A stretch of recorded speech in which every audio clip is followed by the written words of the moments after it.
warahmatullahi wabarakatuh. Welcome back to my video.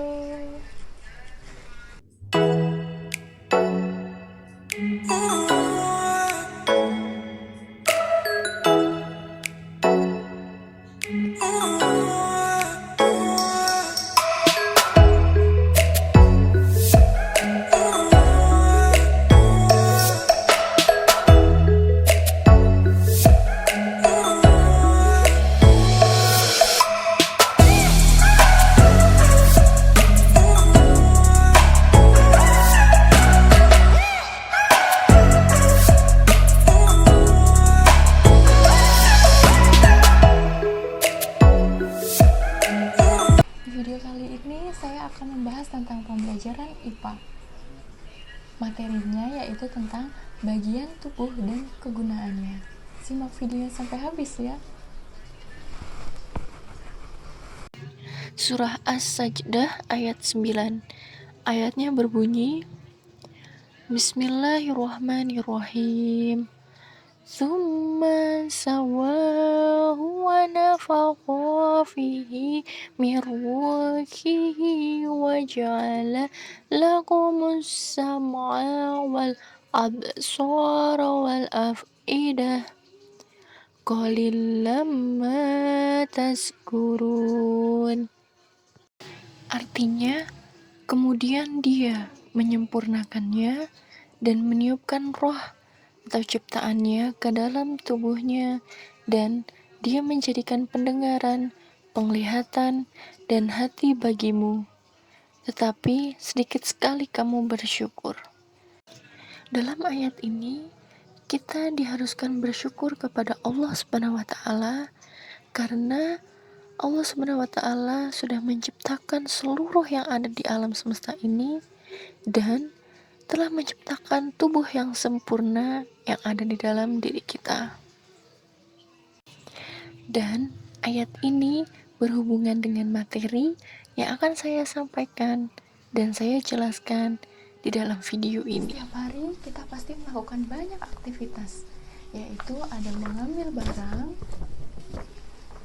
berjalan, berlari, duduk, dan berdiri. Lalu, bagaimanakah kita bisa dapat melakukan aktivitas tersebut? Jawabannya ada di dalam diri tubuh kita. Tubuh kita terdapat banyak sekali, ada darah, organ, sel, dan masih banyak yang lainnya. Yang pertama itu ada sistem rangka. Sistem rangka itu gambarnya seperti ini. Tubuh manusia didukung oleh sistem rangka yang terdiri dari kurang lebih 206 tulang yang dihubungkan oleh tendon, ligamen, dan tulang rawan. Fungsi sistem rangka untuk bergerak, menopang, dan memberikan bentuk tubuh, melindungi organ-organ dalam, serta sebagai tempat merekatnya otot-otot. Lalu yang kedua ada fungsi sistem otot. Sistem otot terdiri dari sekitar kurang lebih 650 otot yang membantu pergerakan aliran darah dan fungsi tubuh lainnya. Ada 3 jenis otot, yaitu otot rangka yang terhubung dengan tulang, otot polos yang ditemukan di dalam organ pencernaan, dan otot jantung yang ditemukan di jantung dan membantu memompa darah. Lalu yang ketiga ada sistem peredaran darah. Fungsi utama sistem peredaran darah yaitu mengedarkan darah ke seluruh tubuh, melindungi tubuh melalui sel darah putih dengan melawan patogen atau kuman yang telah masuk ke dalam tubuh, mempertahankan keseimbangan kondisi tubuh pada beberapa kondisi internal. Lalu yang keempat ada sistem pencernaan. Sistem pencernaan berfungsi untuk menerima makanan, mengubah dan memproses makanan menjadi energi, menyerap zat gizi yang terdapat pada makanan ke aliran darah, serta membuang makanan yang tersisa atau tidak dapat dicerna oleh tubuh. Kelima, ada sistem endokrin. Sistem endokrin terdiri dari beberapa kelenjar yang mengeluarkan hormon ke dalam darah. Dengan mengatur fungsi organ dalam tubuh, kelenjar ini membantu menjaga homeostasis atau keseimbangan kondisi tubuh, metabolisme seluler, reproduksi, perkembangan seksual, homeostasis gula dan mineral, denyut jantung, dan pencernaan merupakan salah satu dari banyak proses yang diatur oleh hormon. Selanjutnya, sistem saraf. Sistem saraf terdiri dari otak, sumsum tulang belakang, organ sensorik, dan semua syaraf yang menghubungkan organ-organ ini dengan bagian tubuh lainnya. Selanjutnya, sistem pernapasan. Sistem pernapasan menyedarkan oksigen ke sel tubuh sambil mengeluarkan karbon dioksida dan produk limbah yang bisa mematikan jika dibiarkan menumpuk. Ada 3 bagian utama dari sistem pernapasan, yaitu saluran napas, paru-paru, dan otot respirasi. Sistem kekebalan tubuh. Sistem kekebalan tubuh adalah pertahanan tubuh terhadap bakteri, virus, dan patogen lainnya yang mungkin berbahaya, dengan menjaga dan menyerang dari patogen-patogen tersebut. Lalu yang selanjutnya ada sistem limfatik. Sistem limfatik di dalam tubuh manusia mencakup kelenjar getah bening, saluran getah bening, dan pembuluh getah bening, dan juga berperan dalam pertahanan tubuh. Tugas utama limfatik adalah membuat dan memindahkan getah bening, cairan bening yang mengandung sel darah putih yang membantu tubuh melawan infeksi. Lalu yang selanjutnya ada sistem ekskresi dan urinaria.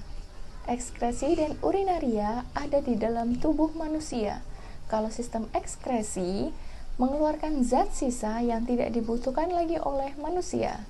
Sistem urinaria atau perkemihan termasuk ke dalam sistem ekskresi yang terdiri dari ginjal, ureter, kandung kemih, dan uretra. Selanjutnya, sistem reproduksi. Sistem reproduksi adalah memungkinkan manusia untuk bereproduksi. Lalu yang terakhir ada sistem integumen.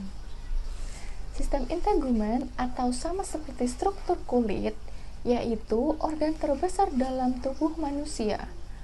Hampir seluruh tubuh manusia dilapisi oleh kulit. Pada pembahasan tadi, saya menjelaskan tentang bagian tubuh manusia dan kegunaannya.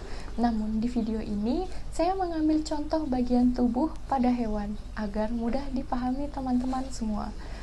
Sebelumnya, saya akan menjelaskan 5 hewan secara singkat untuk mempersingkat durasi video. Dan ada satu contoh hewan yang akan ada di akhir video ini. Saya mengambil contoh dari sistem rangka, yaitu organ gerak. Agar mudah dipahami, saya ambil dari sisi hewan. Yang pertama, kelinci. Organ gerak kelinci berupa 4 kaki, yaitu rangka dan otot kaki. Fungsinya untuk memudahkan kelinci berpindah tempat seperti melompat dan menggali tanah.